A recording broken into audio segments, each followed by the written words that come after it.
Alright, what's up guys? This is gonna be the intro video to my new E34.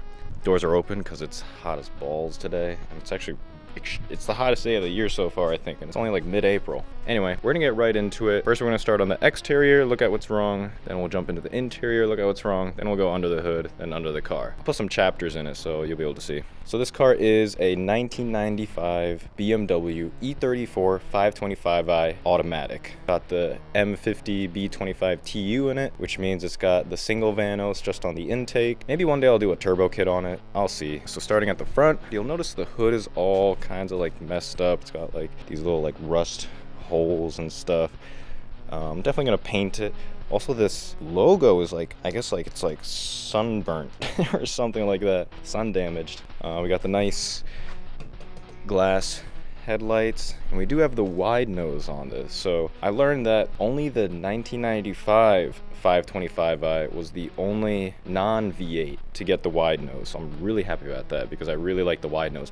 I actually didn't realize I got the wide nose until after I bought the car, and I was like really happy about it. Pretty much my plan is to build a steel frame on the front, then an arm that sticks out that has some shocks and springs on it and some dampening mounts that will carry this camera here on the front so I can film other cars. And I'm planning on putting like a remote control tripod head so I can change the orientation of the camera from inside the car while I'm driving. That's why I'm actually happy about the automatic. Originally I was looking for a manual, but this was so close to my home I had to get it.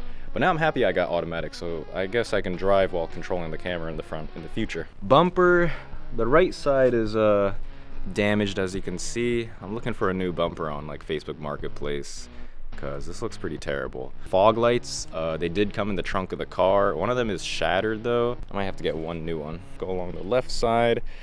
It's really scuffed up, as you can see. It's missing a trim here. It did come inside the car, so I'll just like stick it on when the time comes.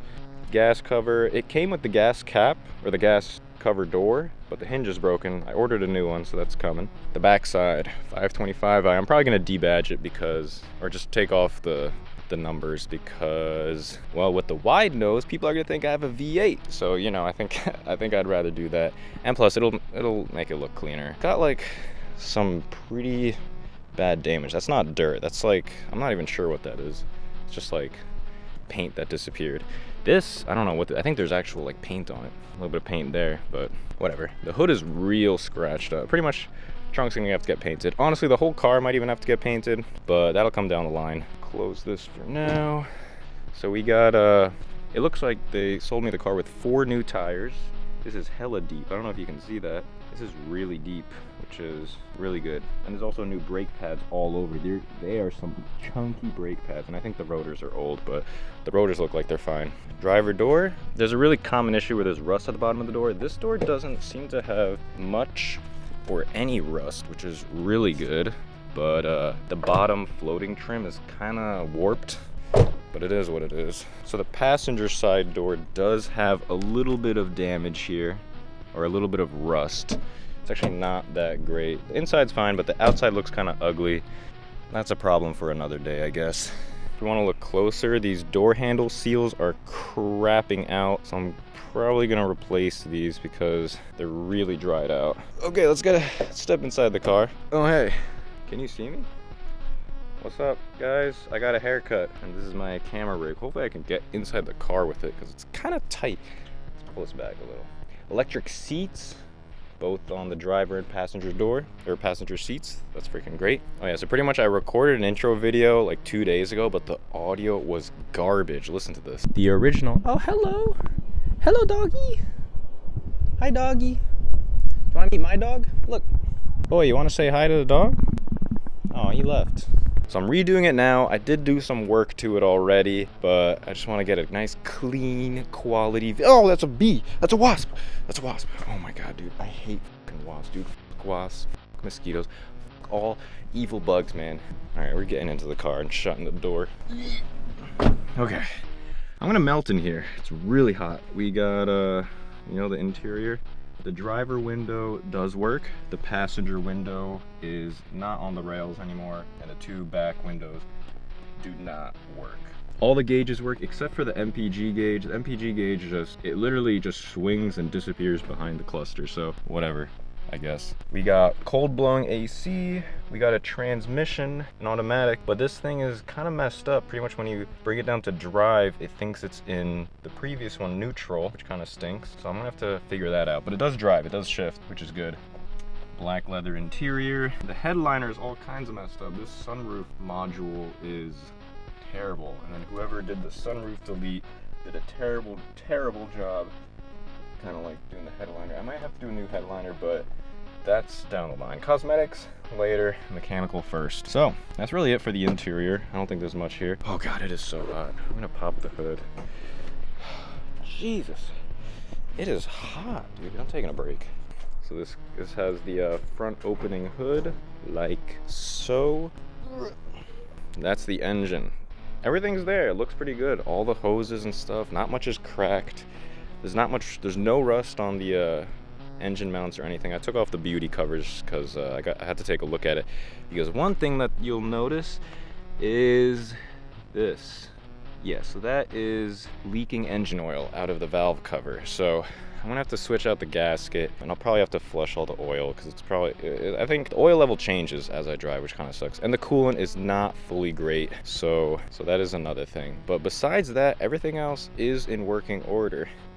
Hey Ash, what's up Ash? What's up boy?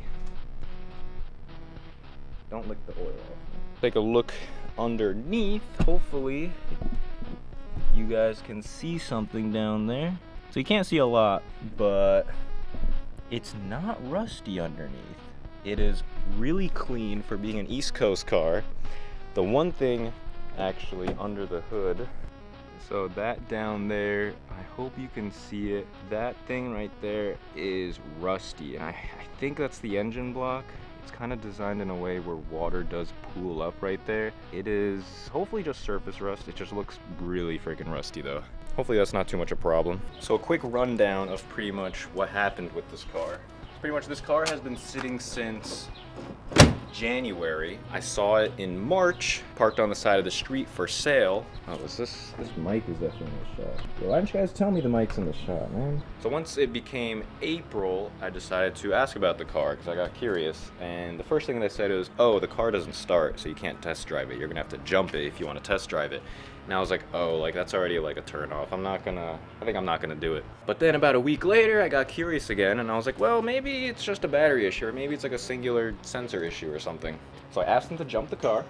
They jumped it and it drove great around the block. The engine started right up. The oil level was great. 146K miles, not too bad for a 28-year-old car. What's up, boy? It's hot out here today. You should stay in the shade, boy.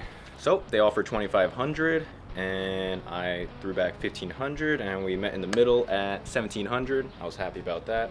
But then the next day when I decided to go pick up the car, I drove it 100 feet off the lot and it broke down. It just started like bogging down. It couldn't drive under its own power and I was pissed. I thought I got really scammed. So I had to call a tow truck, bring it here, and I had to start diagnosing it, I guess. So first thing was first, I took the battery out, and when I took the battery out, it was only at 6 volts, which is bad. It should be at 12.7. So we have a little antique trickle charger, and I hooked it up to that overnight, and it brought it up to 12.7 volts. Then I decided to leave the battery overnight to see how much it discharged. Alright guys, so I let the battery charge to 12.7 volts. Then I took the charger off. I let it sit for about 6 hours. When I came back, it was at around 10 volts. Now we're checking it again another 6 hours later. I'm already realizing that this battery's no good, but let's just see. Okay, so we get 9.6 volts now. It's even worse. So this battery's dead. Battery replacement for this car, at least from AutoZone, is $200 for a good one. I do want to put a good one in it. So we're gonna have to go get a new battery and stick it in the car. The battery's under the back seat. It's just taking the terminals off and then sticking the new battery in. This is not too much of a tutorial channel. This will be maybe a little more of just a documentation. I mean, if you guys want tutorials, you guys should totally ask, because I'm kind of diving headfirst into getting this E34 running. So if you got some questions, ask me, because I'm doing it, man. And you know what? If you're hesitating to do like a battery change, I say just go for it. Don't just sit around and watch some videos on how to do it. Just get in there, dig in there, get the battery, and just start doing it. Because at some point, you will get it done. If you just keep doing it, you will get it done. So I wouldn't be stressed about it. So that's when I realized it was probably just a singular bad cell. I mean, the whole battery was trash anyway, so I had to get a new one. A new battery costed about $200. That kind of sucked. Towing costed about $100. So I bought a new battery for $200, stuck it in, and I'll show you me starting it up for the first time. All right, I got a new battery. Shit costed 200 bucks, but let's pray that that's what fixes this car.